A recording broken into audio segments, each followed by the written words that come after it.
Bonjour à tous. Alors aujourd'hui, j'avais envie de vous faire une confidence parce que vous le savez, hein, j'observe comment je réagis, j'observe quelles sont mes pensées, etc. Et quels cadeaux, quelles opportunités m'offre la vie.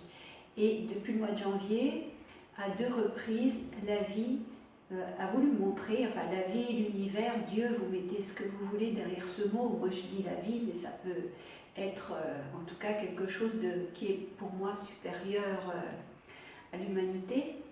Et du coup, la vie me montre tout simplement que la peur, voire la panique, sont mauvaises conseillères. Alors forcément, vous allez me dire, il n'y a rien de neuf sous le soleil.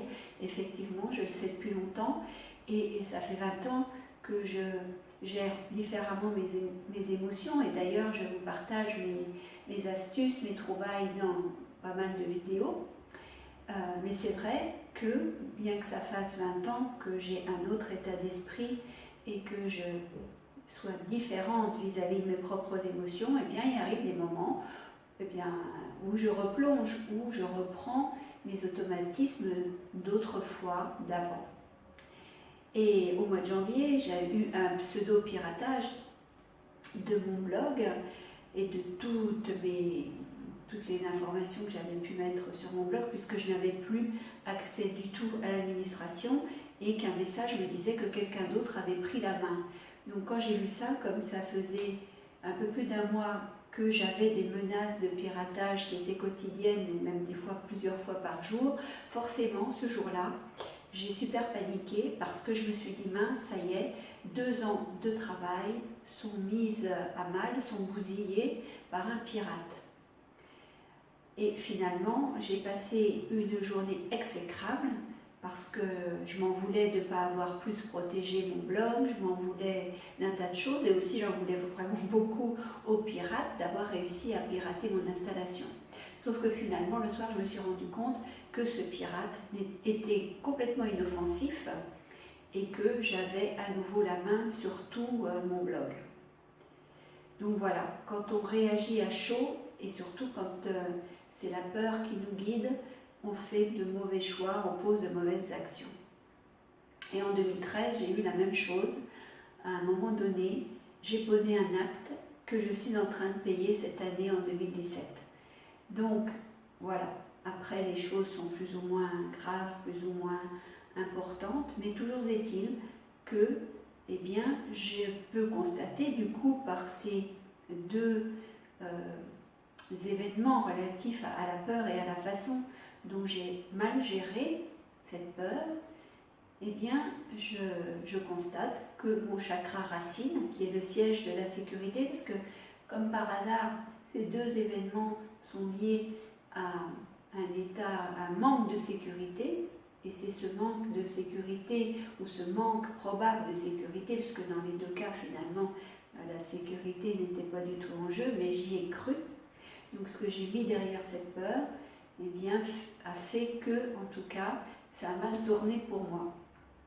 Donc je me dis que mon chakra racine, là, c'est vraiment le chakra qui gère la sécurité, eh bien je dois encore le renforcer, le faire travailler correctement. Donc vous voyez, la vie nous enseigne au quotidien des choses qu'il est important et bien de recevoir et puis de prendre conscience de ce qui ne va pas et du coup d'en faire son miel, comme je vous dis souvent, et de faire bien différemment.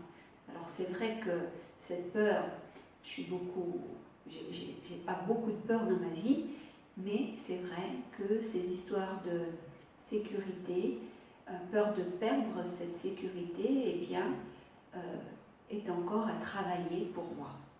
Alors bien sûr, vous me direz, c'est pas dramatique, effectivement, hein, quelque chose qui se passe en 2013 et un rappel qui arrive en 2017, effectivement, la peur ne me tenaille pas au quotidien, fort heureusement, et c'est tout simplement parce que je travaille aussi là-dessus dans mon quotidien à ne pas me laisser, comme je vous le dis, emporter, dominer par mes émotions.